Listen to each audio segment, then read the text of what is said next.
ወልዲያ የሙሉጌታ ተስፋዬ ሀገር ነው። ወልዲያ በጣም የትልልቅ ሰዎች ሀገር ነው። ሼህ ሁሴን አሊ አላሙዲን ምናልባት ወልዲያ ወይ ተወልደዋል ወይ ብቻ ከወልዲያ ጋር የተገናኘ ታሪክ አላቸው አይደለ?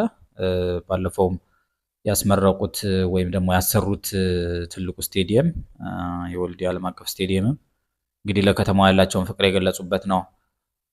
ወልዲያ ከዛ ባሻገር የብዙ ትልልቅ ሰዎች መነሻ ናት። በተለይ በኢትዮጵያ ታሪክ ውስጥ ከወደ ሰሜን የሚነሱ ኃይሎች ወልዲያን በዋናነት እንደ ትልቅ የጦር ቀጠናነት ይሄ ስትራቴጂክ የሚባል ቦታ አለ አይደለ? ልክ እንደሱ ይመለከቷታል። ብርጋዴር ጄኔራል ተፈራ ማሞ ሸማቂው ኮማንዶ የተሰኘው መጽሐፋቸው ላይ ወልዲያን የተቆጣጠረ ኃይል በቃ አዲስ አበባ እንደሚገባ እርግጠኛ መሆን ይችላል ይላሉ። ያው ከራሳቸው ልምድ ነው። ምክንያቱም ለ17 ዓመታት የተካሄደው የደርግና የህወሓት ጦርነት በኋላ ኢህአዴግ በሚለው ራሳቸው ተፈራ ማሞም ተጨምረውበት ማለትም ኢህዴንም ተቀላቅሎት ማለት ነው።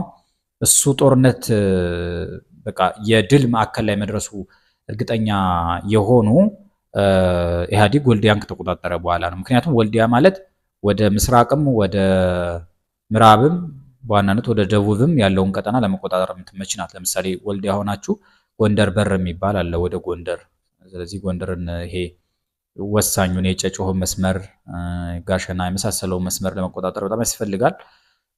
ወደ ምስራቅ ደግሞ ያፋር በጣም አስፈላጊ ቦታዎችን ለመያዝ የጅቡቲ ወደብ መምጫን መንገዱን ምኑን ለመያዝ በጣም አስፈላጊ ቦታ ናት። ያው ወደ ደቡብ ቀጥታ ከዛ በኋላ ወደ ደሴ መንደርደር ነው። ደሴ አካባቢ ደግሞ ጉጉፍቱ የሚባል በጣም ስልታዊ የጦር ቀጠና አለ። እሱን ያለፈ ኃይል ቀጥታ ቀጥሎ አዲስ አበባ ነው የሚገባ ማለት ነው። ምናልባት አዲስ አበባ ላለመግባት ሸዋ ውስጥ አንዳንድ በጣም አስቸጋሪ የጦር ቀጠናዎች አሉ። ለምሳሌ መርሃቤቴ አካባቢ ካራ ምሽግ የሚባል አለ። እዛም አካባቢ ትንሽ ይከብዳል። ብቻ ግን ወልዲያ ምን ያህል ስልታዊ ቦታ እንደሆነች እንዲሁ ዝም ብዬ ላወጋችሁ ብዬ ነው። ይሄን ኖሬ እንዳነሳ ያደረገኝ ሰሞኑን የወልዲያ ላይ ኮሪደር ተመርቆ ምክትል ጠቅላይ ሚኒስትሩ ተመስገን ጥሩነህም ተገኝተው በዚያው የአያሙሌ ሙሉጌታ ተስፋዬ መታሰቢያዎች በከተማዋ መገንባታቸውን ተመልክቼ ነው።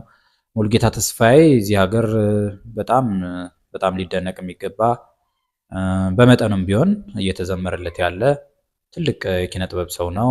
ትልቅ ገጣሚ ነው፣ አሳቢ ነው እና በጣም ደግሞ ከሁሉም በላይ በቃ ፍቅር የሆነ ሰው ነው። የሙዚቃ ግጥሞቹ ማራኪ ናቸው። ለነ ጸድንያ ገብረ ማርቆስ የሰጣቸው የሙዚቃ ግጥሞች አሉ። ያው ወፊቱን ታውቃላችሁ ሁላችሁም። ያበበ ተካን እርግጠኝነት ወፊቱ ቀድማኝ ጎጆ ወጣች ጎጆ አስተማረችኝ ይላል አይደለ? እንደዚህ አይነት ሰው ነው እና ለሱ በጣም ጥሩ የሚባል ቤተ መጽሐፍ መታሰቢያው እንደተገነባ ነው እንግዲህ መረጃዎች የተመለከትን። ይሄ ጥሩ ዜና ነው። እዚያው በመድረኩ ላይ ምክትል ጠቅላይ ሚኒስትሩ ተመስገን ጥሩነህ በአካባቢ ላሉት የፋኖ ኃይሎች ትንሽ ነቆራ አስተላልፈዋል። ያው በአካባቢ ያሉት የፋኖ ኃይሎች እነማን እንደሆኑ መቼስ ታውቃላችሁ። እነ ምሬ ወዳጆ ናቸው። ከ4 ዓመት በፊት ምሬ ወዳጆን ቃለ መጠይቅ አድርጌለት ነበረ። ያኔ ከነ ተመስገን ጥሩነህ ጋር ያው ፍቅር ነበሩ።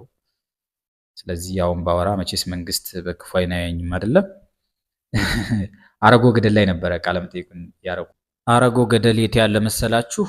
ከደሴ ወደ ኮምቦልቻ ስትሄዱ በጣም የሚያምር ጠመዝማዛ መንገድ አለ እዛ ማለት ነው። እንዳረጎ ገደል ሽንጧ ተጠማዞ ምናምን ይባላል አይደል? እዛ ላይ ነበረ እና ምሬ ወዳጆ በጣም ቀጥተኛ አይነት ሰው ነው። ሲያወራ በጣም ደስ ይላል። እንደዛ አይነት ሰው ነው እና እሱ ግን ምንድነው የሚል እኔ ወሬ አላውቅም ራስ ቆርጠ ቀጥለው ምናምን ነበር ያለኝ ትዝ ይለኛል። እኔ መተኮስ እንጂ መናገር አላውቅም ብሎ ነበረ።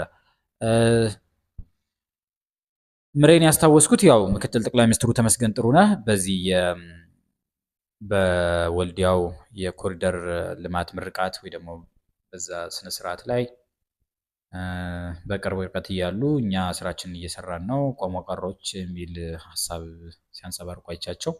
ያው ቀጥታ ለማን እንደሆነ መልእክቱ ትዝ ብሎኝ ነው።